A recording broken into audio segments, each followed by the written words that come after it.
fanompoana tahaka any Kristy.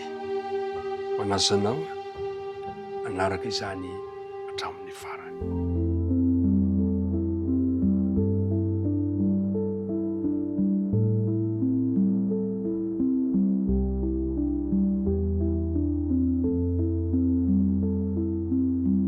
Miaraba antsika rehetrarehetra indray ry mpiara-midinika ny namana. Tafaraka indray isika amin'ity androany ity, hiaraka andinika ny ten'Andriamanitra.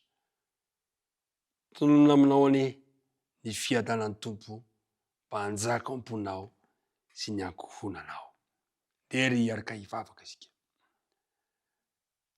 Rainay eo zay any an-danitra, indreto indray izahay, fa tafahoana hiaraka andinika ny teninao.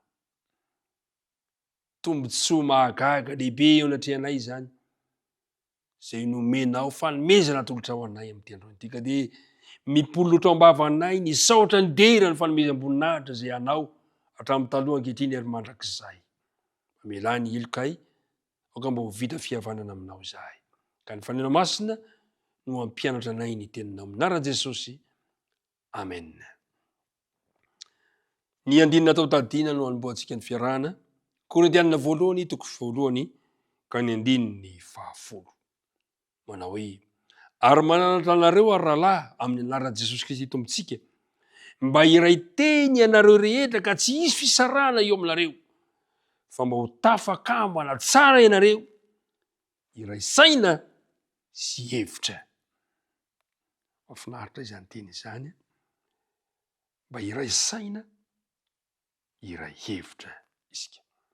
Fantatsika tsara fa ny tsy fahamatorana ara-panahy dia mahatonga fisaratsarana. Zay ny valazan'i Paoly rehefa niresantsika amin'ny Korintianina voalohany toko 7, manomboka amin'ny andininy 1 ka hatramin'ny andininy 4 nahitantsika an'izany, fa ny tsy fahamatorana ara-panahy dia mahatonga fisaratsarana eo anivon'ny fiangonana. Fa zao kosa nefa nolazain'i Paoly, Korintianina voalohany toko 2 ka ny andininy 5. Hoy izy hoe, fa iza no nafantatra ny sain'ny Tompo mba hampianatra azy, fa izahay manana ny sain'ny Kristy. Tena mahafinaritra zany fomba fitserin'i Paoly zany, ary tiako mba izany koa za ankehitriny, tiako koa mba ianao maresy lahatra amin'izany hoe izahay reto dia manana ny sain'ny Kristy. Zava-dehibe zany. Tsy mora nefa ny maneho an'izany eo amin'ny lafim-piainana rehetra. Tsy mora zany. Tonono ny vavo zany dia mora, fa tsy mora manatanteraka zany amin'ny lafim-piainana maro, satria eo amin'ny fiainana mantsy tahaka ny tamin'ny andron'ireo Grika Romana dia fiain'ny fifananana eo amin'lohan'ny fiainana eo. Ary zavatra misy fifananana maro samihafa dia izay faniriana azo sitraka amin'ny kolotsaina zany dia tafiditra ihany koa tao amin'ny fiangonana tany Korinto tamin'izany fotoana izany, ka nanaraka ny fenitra izao tontolo izao dia adinon'izy ireo ny sain'ny Kristy. Fa inona moa ilay sain'ny Kristy? Fa inona ilay manana ny sain'ny Kristy izahay, ary izay fananana ny sain'ny Kristy izahay no tokony hanana ny tsirairay avy. Zao ny voalaza amin'ny bokin'ny Filipianina. Filipianina toko 2 manomboka amin'ny andininy 10. Hoy izy hoe, aoka ho aminareo zao saina izao zay tao amin'ny Kristy Jesosy koa, izay na dia manana ny endrik'Andriamanitra aza dia tsy nataony zavatra nofikiriny mafy ny fitoviana amin'Andriamanitra, fa nofoanany ny tenany tamin'ny akan'ny endriky ny mpanompo sy ny nahatongavany ho manam-pitoviana amin'ny olona. Ary rehefa hita fa nanantare olona izy, dia nanitro tena ka nanaiky hatramin'ny fahafatesana, dia ilay fahafatesana tamin'ny hazo fijaliana. Io ilay sain'ny Kristy. Io ilay sain'ny Kristy izay nananan'i Paoly. Ary io ilay sain'ny Kristy mba tokony hananantsika ankehitriny. Adino tao amin'ny fiangonana tao Korinto, satria variana amin'ny fifaninana sy fitadiavana laza ny fiangonana, dia adino ilay saina zay tokony nanana dia ny sain'ny Kristy. Fa niseho zany toe-javatra zany teo amin'i Jesosy.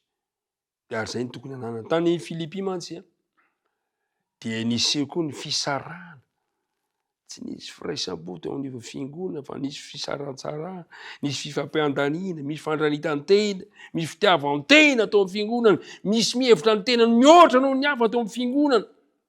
De zay nampatsahivany Paoly, aoka ho aminareo zao saina izao, zany hoe tiany Paoly resahana. De nitakiany Paoly ny fahafatesany izaho sy ny fialana amin'ny toe-tsaina feny fitiavan-tena. Ny fanompona tahaka ny Kristy zany de toe-tsaina mahafohy ny izao ary vonona mandrakariva amin'ny toe-tsaina hiala amin'ny toe-tsaina feny fitiavan-tena. Fa ezaka kosa anao ny hafa mihoatra noho ny tena ary manompo tahaka any Kristy. Ny hoe manompo tahaka any Kristy zany de zao hoe manompo amin'ny Kristy amin'ny mampanampy na maha-olona ambany fahefan'ny Kristy antsika. Ary zany ny zava-dehibe, zany no tokony toe-tsaina ananan'ny olona mpitarika, ananantsika mpitarika ny mpitandrina. Ny mpitarika moa de mpitandrina. Ny mpitandrina zany de anoritsoritranareo olona ireo mpanompo ireo. Ny mpitandrina de zao olona nanakinana fitantanana ny fananan'ny olona iray, zay ny atao hoe mpitandrina. Ny mpitandrina zany de notakina mba miandraikitra ny fananan'ny olona hafa. Zany ny mpitandrina. Ny pozy mpitandrina koa no anoritsoritana ireo mpanompo ireo zay voalazany Paoly amin'ny Korintiana 1:4 ka ny 1 sy ny 2. Amin'ity androany ity ary iriko, raha manatanteraka ny asa fanompona izao sy anao, de andao ry anao ny fanompona tahaka an'izay nataon'i Jesosy, manitry tena, mahafohy ny izao, miala amin'ny toe-tsaina feno fitiavan-tena. Indrisy mampalahelo fa mbola betsaka ny mpitondra fivavahana, mbola betsaka ny mpitandrina, mbola maneho fitiavan-tena. Androany ialatsika izay toetra izay, fa andaontsika anao tahaka an' Jesosy, manetry tena, eny hatramin'ny fahafatesana azy ny ekeny Jesosy. Ombanao any Andriamanitra amin'ny fanapa-kevitra raisinao amin'ity androany ity vavaka isika. Andriamanitra o, ampitoero aty anatinay ny fanainao masina mba hanananay ny sain'ny Kristy. De ilay saina mahafony izao, saina miala amin'ny fitiavan-tena ary saina zay tena maneho ny fanetretena tanteraka ary vonona amin'ny fanomponanao. Tianana zany toetra zany zahay kanefa tsy vitanay fa mangataka ny fanampiana sy ny taridalana ny fanainao masina izahay ho amin'izany. Tononona ny vavaka amin'anaran'i Jesosy. Amen.